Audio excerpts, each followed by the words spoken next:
Makanya kalau orang tua di awal pendidikan anak tidak menggunakan konsep ar-rahmah wal hub, kasih sayang dan cinta, cenderung kasar, ya cenderung keras. Mungkin zahirnya anak itu taat, tapi ketika dia ada kesempatan ya untuk lepas dari orang tuanya, maka di situ sifat aslinya akan keluar. Ya, dan ini lebih sulit untuk diatasi. Kenapa? Ya karena seakan dia menjadi generasi yang modelnya seperti orang-orang munafik. Ya, orang-orang munafik itu lebih berbahaya dibandingkan orang kafir sekalipun. Makanya di awal surat Al-Baqarah Allah Subhanahu wa taala ya berfirman dan menjelaskan tentang 3 tipe manusia.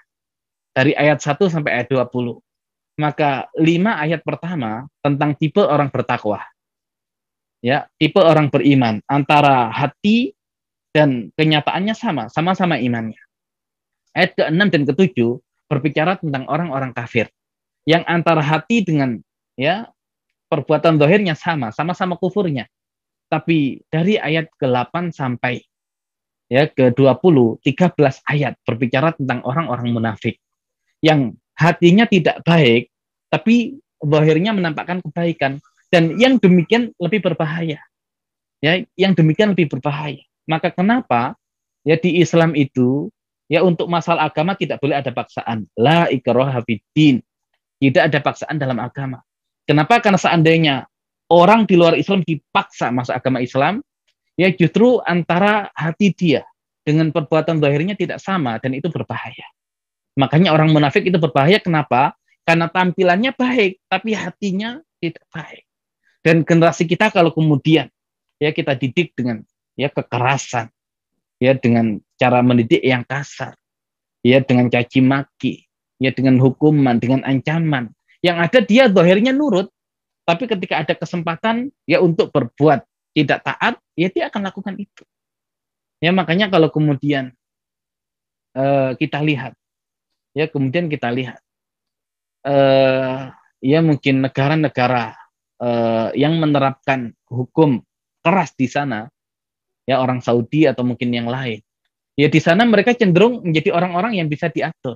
Tapi giliran mereka keluar dari negaranya dan punya kesempatan untuk bebas, di situ sifat aslinya akan keluar. Ya sifat aslinya dia akan keluar. Jadi apa-apa yang tidak mereka lakukan di sana, mereka lakukan di tempat yang lain ketika ada kesempatan, dan itu lebih berbahaya.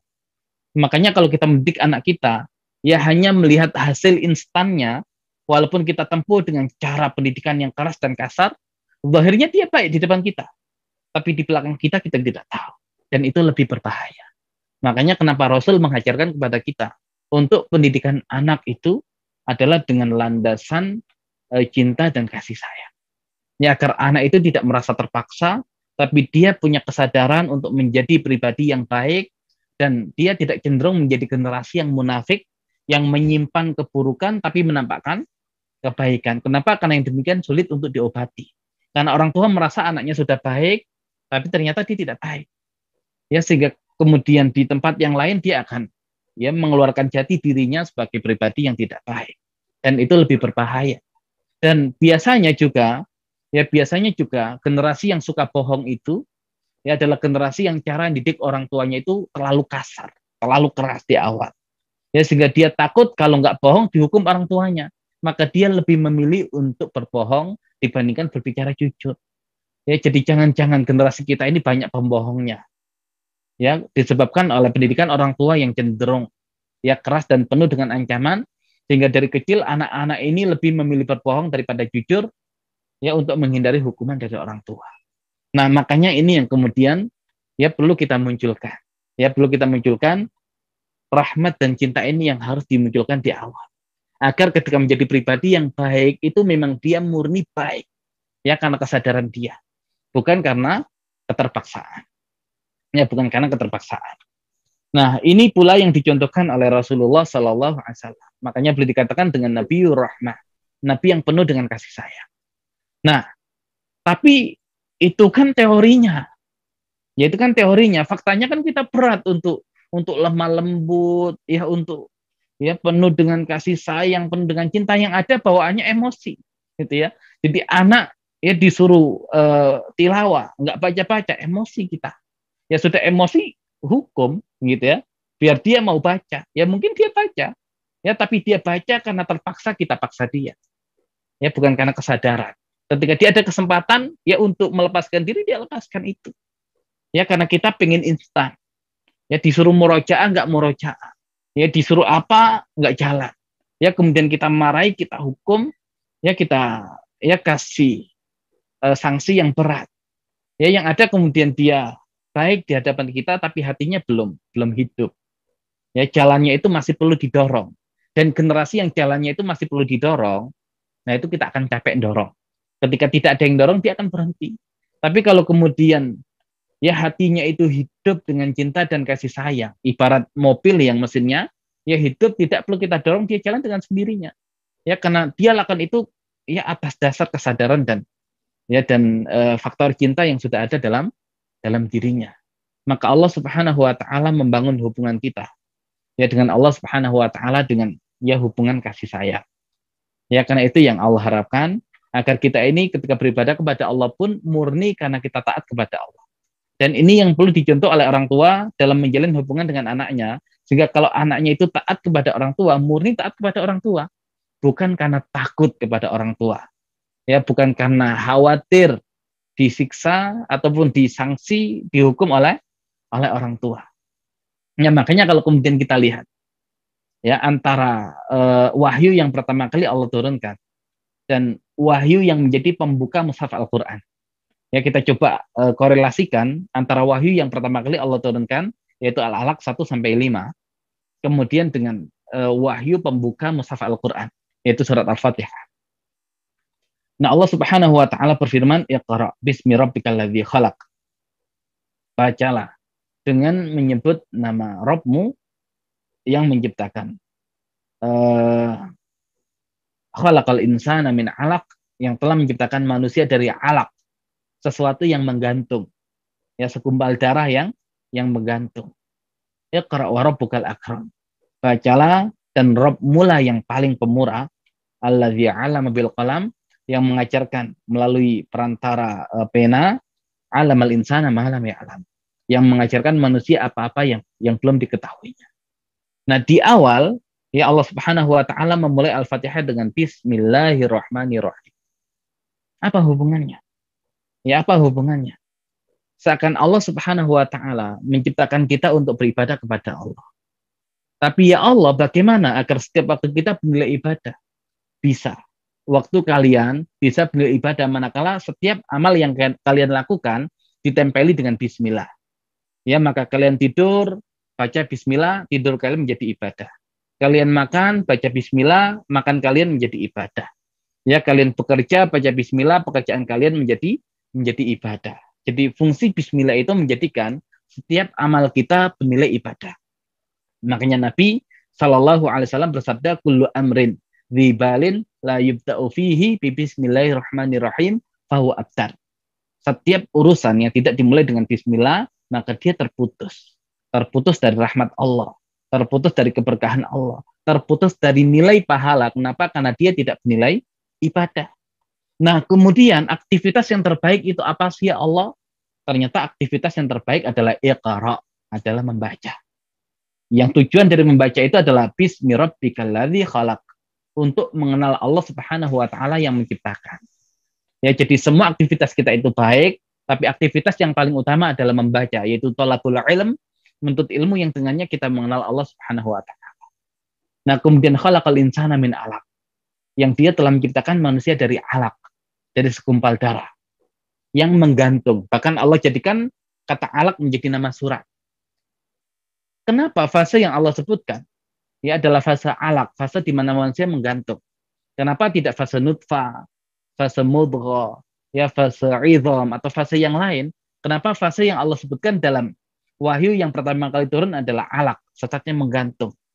Ya, seakan Allah Subhanahu wa taala ingin menjelaskan kepada kita. Ya, hakikatnya kalian, ya wahai manusia, dahulu sebelum hadir di kehidupan dunia ini, yang kalian masih di rahim ibu kalian, kalian sedang bergantung. Bergantung kepada apa? Bergantung kepada rahmatnya Allah Subhanahu wa taala. Karena hakikatnya rahim itu juga bentuk kasih sayang Allah Subhanahu wa taala. Maka dalam hadis qudsi dikatakan, anallah wa ana rahman. Khalaqtur rahim wa syaqaqtu laha isman min ismi faman wasalaha wasaltuh wa man qata'ah batattu. Aku adalah Allah. Aku adalah Ar-Rahman dan aku yang menciptakan rahim, ya kata Allah Subhanahu wa taala. Dan aku ambilkan nama rahim itu dari namaku, yaitu Ar-Rahman. Barang siapa yang menyambung ya kerahimannya, maka akan aku sambung dia, dan barang siapa yang memutus ya kerahimannya, maka akan aku putuskan hubungan dengan dia. Jadi ternyata hubungan kita dengan Allah Subhanahu wa taala dibangun di atas hubungan kasih sayang. Dahulu ketika kita di rahim ibu kita bergantung pada kasih sayangnya Allah. Nah, kalian sekarang ya ketika hidup di dunia, jangan sampai terputus dari rahmat dan kasih sayangnya Allah. Makanya kalau beramal dengan amal apapun, tempeli bismillah. Ya, dengan menyebut nama Allah. Nama Allah yang mana? Nah, Allah rangkumkan Ar-Rahmanir Rahim. Ya, karena rahmat itu adalah sesuatu yang tidak bisa kita lepaskan dari kehidupan kita. Di alam rahim yang kita butuhkan rahmat. Di alam dunia yang kita butuhkan rahmat, dan di alam barzakh, ya di alam kubur yang kita butuhkan rahmat. Makanya orang yang meninggal itu gelarnya almarhum.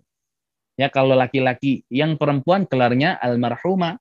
Ya semoga mendapatkan rahmat. Berarti yang paling dia butuhkan adalah rahmat dari Allah Subhanahu wa taala, dan bahkan nanti di akhirat yang paling kita butuhkan juga rahmatnya Allah Subhanahu wa taala. Kenapa?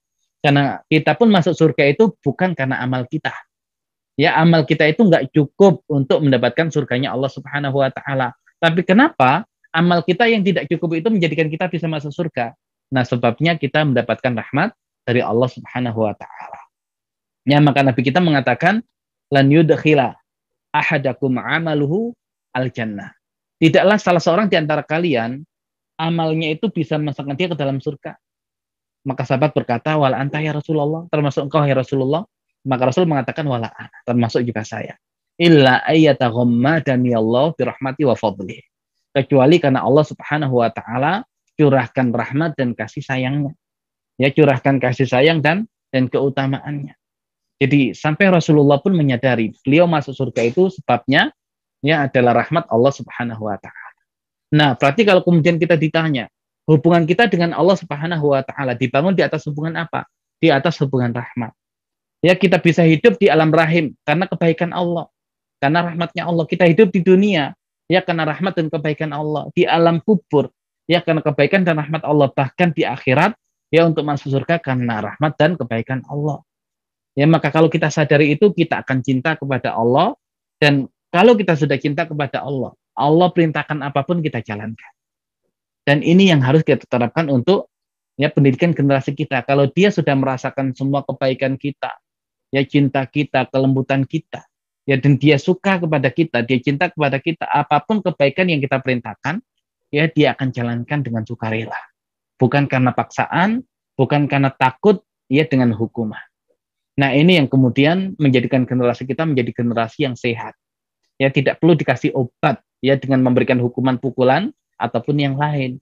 Dan ini yang dicontohkan oleh Rasulullah Shallallahu Alaihi Wasallam. Ketika sakit memang boleh dikasih obat, dihukum. Tapi Rasul tidak pernah melakukan itu. Kenapa? Karena sahabat ya adalah generasi-generasi yang sehat. Ya bukan generasi yang berpenyakit, yang mudah sekali melakukan ya penyimpangan dan ya perbuatan kemaksiatan. Nah, berarti ya tadi Allah membangun hubungan dengan kita adalah hubungan rahmat. Maka hendaklah kita membangun hubungan dengan anak-anak kita juga dengan ya hubungan rahmat.